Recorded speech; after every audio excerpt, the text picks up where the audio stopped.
Hello everyone, what's up? It's me again, Junkmaster3, and finally it's time for yet another horror review video. And in today's video, I'm going to make a review of the film called Deadtime Stories, which is an anthology, horror anthology film from 1986, directed by Jeffrey Delman. I'm not really familiar with him as a director or anything before, so I'm not really sure if this was his only film or whatever, but need to look more into that. Like I said, it's an anthology film, so it's basically about, as the storyline goes, it's not really that much to talk about, which might sound a little bit confusing, but I actually kind of like this film. But it's basically this young kid, and he is supposed to go to bed, and he wants some stories told. He wants his father to tell him some stories before he goes to bed, basically. And I think he basically says, not none of those boring ones. I want some other thing. I want scary stories. So in that way, you could say that the father is like, well, you wanted scary, you should get scared. You will get the scary stories.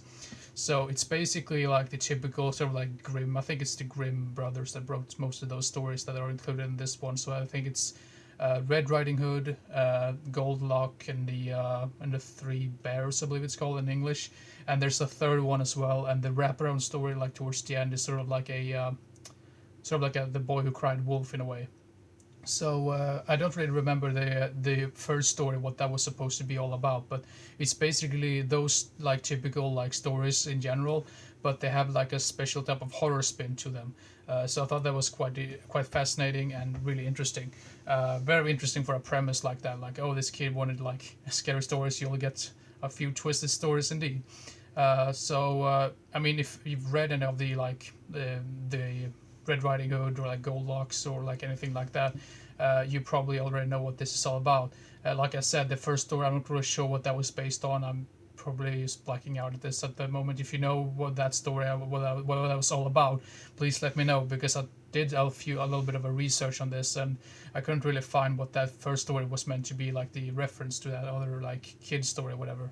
But yeah, that's pretty much for like the storyline, and I would say sometimes when it comes to these horror anthology films, I feel like the wraparound story is a little bit clunky and pretty irritating from time to time. But I think they did a really great job with this, and I think it's just basically because of the whole premise that this kid wants like another type of spin on the story, and this father just basically tells him that. I mean, I think that was a very interesting concept, and I think was very well delivered, or like very well like put together.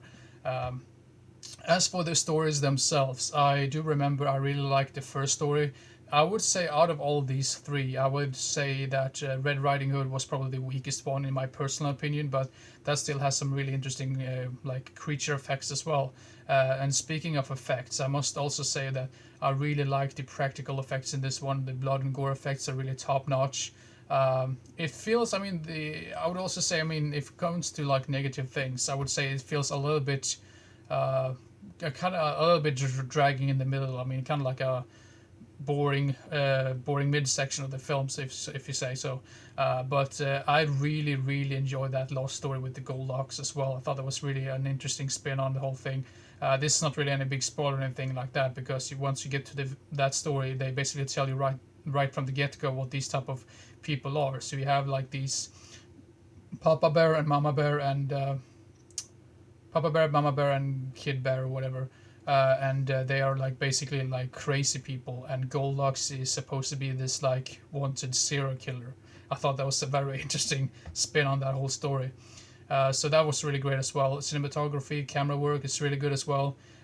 Really like moody, not moody, but really like interesting. Like with the whole, I think I've mentioned this in other reviews as well, that I really like the whole fog machines, and you see like the backgrounds, like the nature and like the woods and whatever.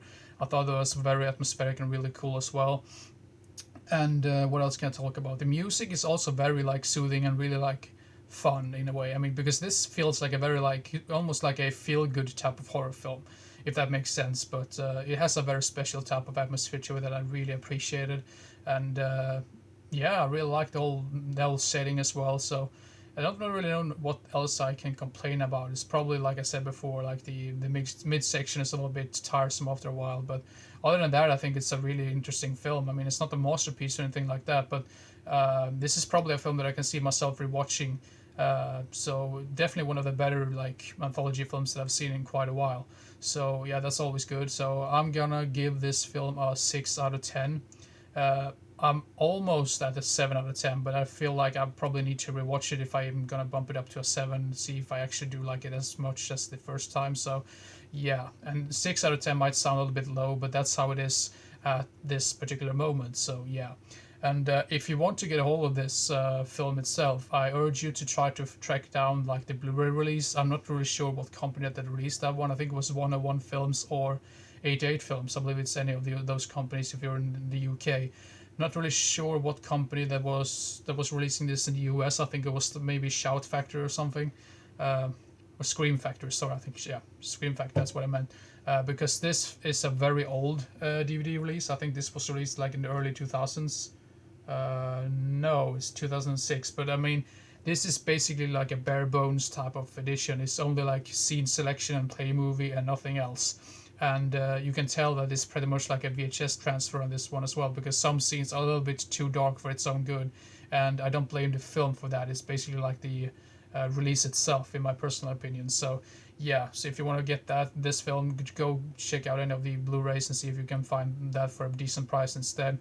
Um, and one other thing that was really strange to me was also, I mean, this is just technical stuff about the release itself, but one other thing that I thought was very not interesting, but very frustrating as well, was that the end credits kind of cut off in a really strange way, so you don't really get the whole full credits, which is really annoying, because, I mean, I know some people don't care for the end credits, but I'm one of those persons that really like to watch the entire end credits just to pretty much either like listen to the music or just look at the names who's like involved in this project and whatever. So I thought that was really irritating as well. So yeah, go check this one out, but beware of this particular release. Go get the Blu-ray release instead, or any other release for that matter. So I actually, if I do rewatch this and I do bump it up to a 7 out of 10 instead, I actually might consider picking up that Blu-ray myself. So, and I usually never really do that, but unless like the film itself is cut in a really strange way or something like that, or if the transfer is just absolutely atrocious.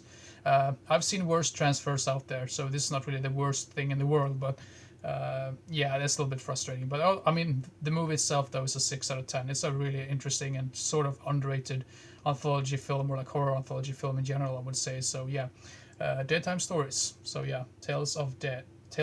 I'm not really sure if that's actually part of the title itself, but Deadtime Stories, yeah, that's what I want to say. So yeah, that's my review for that film, Deadtime Stories from 1986.